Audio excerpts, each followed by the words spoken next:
حضرت موسیٰ علیہ السلام نے اللہ کی بارگاہ میں ایک دفعہ عرض کی، مالک میں تیرا شکریہ کیسے ادا کروں؟ میں تیری کوئی چھوٹی سی چھوٹی بظاہر نعمت بھی دیکھتا ہوں تو سوچتا ہوں ساری عمر بھی عبادت کروں تو اس نعمت کا بھی شکر ادا نہیں ہوتا۔ وہ جو ان کے دل کی گہرائیوں میں بات ہے وہ اپنے جذبات کا اظہار کر رہے ہیں۔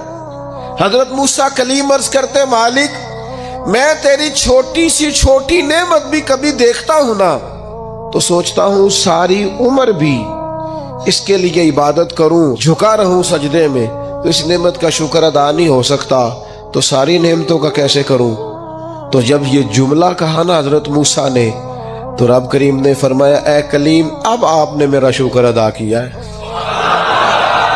یہ سمجھیں آپ اس پہلو کو، یعنی جب یہ احساس پیدا ہو گیا نا کہ چھوٹی سی چھوٹی نعمت کا بھی شکریہ ادا کرنے کی طاقت ہم میں، فرمایا اب تو نے شکر ادا کیا ہے، اب سمجھ آئی ہے شکر کی۔ او میرے عزیز، جب مزاج شکر والا ہو، طبیعت شکر والی، ہر وقت مالک کا شکر، ہر وقت مالک کا شکر، ہر وقت مالک کا، یہ مزاج کا بھی پیدا۔ حضرت داؤد علیہ السلام نے اللہ کی بارگاہ میں عرض کی، مالک مجھے بتا تو صحیح، ایک نعمت کا شکر ادا کر کے میں اسے دیکھتا ہوں تو ساتھ ہی مجھے دوسری نظر آ جاتی ہے، اس کا شکر ادا کرتا ہوں تو تیسری نظر آ جاتی ہے، تیسری کا شکر ادا کرتا ہوں تو چوتھی۔ تو مالک نعمتیں اتنی زیادہ ہیں، آخر میں شکر کیسے ادا کروں؟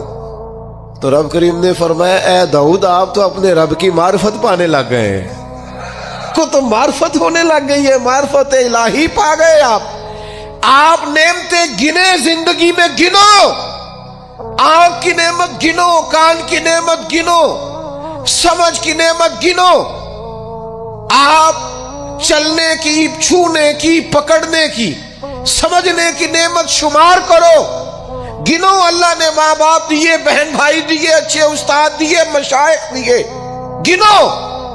اس کریم رب نے کرم کیا اور اپنے لاڈلے نبی کی امت بنایا، گنو شمار کرو، اس نے کرم کیا۔ اور ایک وقت ایسا بھی آیا کہ اس نے بیت اللہ کے سامنے لا کھڑا کیا، ایک وقت ایسا بھی آیا کہ گنبد خضرا کے سامنے کھڑے ہو کے درود و سلام بھی پڑھا۔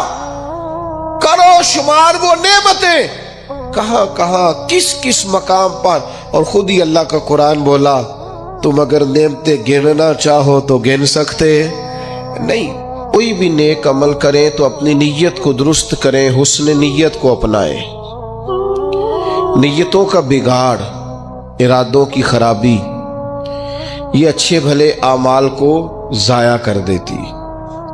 جب ہماری طبیعت اس طرح کی ہو کہ ہم اچھی نیتوں کے ساتھ آگے بڑھیں، خیر کے ارادوں کے ساتھ آگے بڑھیں، ہم اس دین کے ماننے والے ہیں جس پر قیامت والے دن ان اعمال کا بھی اجر ملے گا جو کیے ہی نہیں ہوں گے۔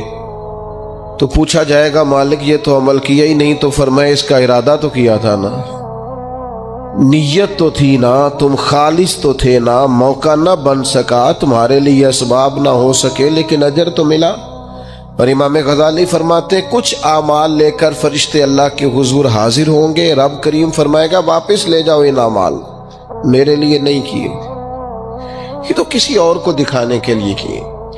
حسن نیت، اچھا ارادہ، پروگرام اس طرح کا جس میں اللہ کی رضا شامل۔ آپ جب تک نیت کا وضو نہیں کرتے، ارادوں میں اخلاص پیدا نہیں کرتے، اور ہم لوگ جب تک اپنے معاملات میں آگے جانے کے لیے محض اللہ کی رضا کو پیش نظر نہیں رکھتے، اتنی دیر تک عمل بیکار ہے۔ اللہ کی مدد اس کام میں شامل ہوتی ہے جس میں اللہ کی رضا مطلوب ہو، اور جب مطلوب ہی اللہ کی رضا نہ ہو، دنیا داری، شہرت، پیسہ، مال، دولت، کچھ مل جائے، کچھ اصول ہو جائے، مجھے بھی کچھ جاننے لگ جائے، تو پھر جس طرح کی نیتیں ہوتی ہیں اسی طرح کا اس شخص کو اس کا پھل بھی دیکھنے کو ملتا ہے۔ سب سے پہلے تو اچھی نیت کسی بھی عمل کے، اور اس کے فوراً بعد مناسب منصوبہ بندی۔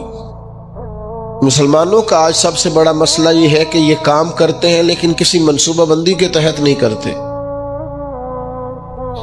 ہم اپنے کاموں کو مرتب نہیں کرتے، نظم و نسق کا حصہ نہیں بناتے، ہمارے کام بے ترتیب ہوتے ہیں، الجھے ہوئے ہوتے ہیں۔ ہم جن پیارے نبی کریم صلی اللہ تعالی علیہ وسلم کے غلام ہیں، حضور ہر کام کرتے تھے تو مناسب منصوبہ بندی کے ساتھ فرمایا کرتے۔ جنگ بدر کا موقع ہے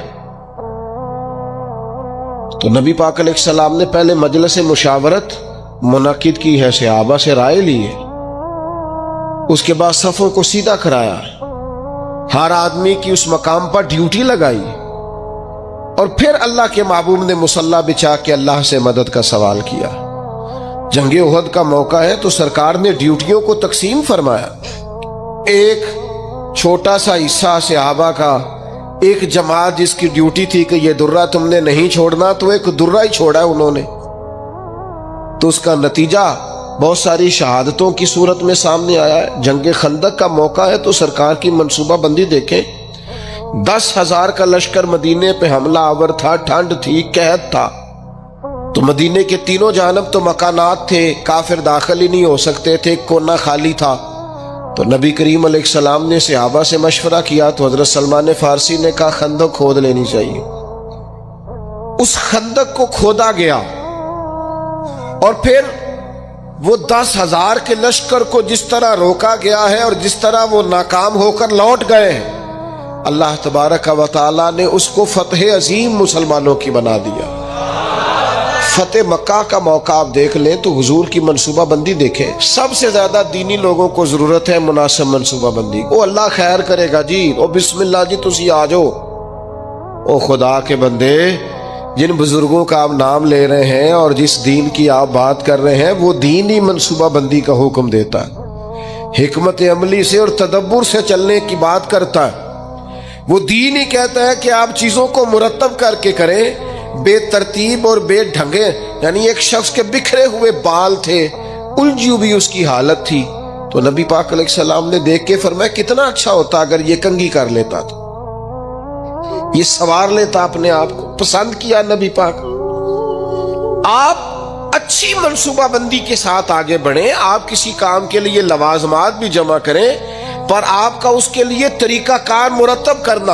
ایک بڑی سادہ مثال ہے، کام کو کام سکھاتا ہے۔ جب آپ کوئی کام کرتے ہیں تو کام کرنا آ جاتا ہے، لیکن جب کام لوگ کرنا ہی نہیں چاہتے پھر ان کو کام کرنا نہیں آتا۔ کام کو کام سکھا دیتا ہے۔ حضور فتح مکہ کے لیے تشریف لے گئے تو نبی پاک علیہ السلام نے صحابہ کرام سے فرمایا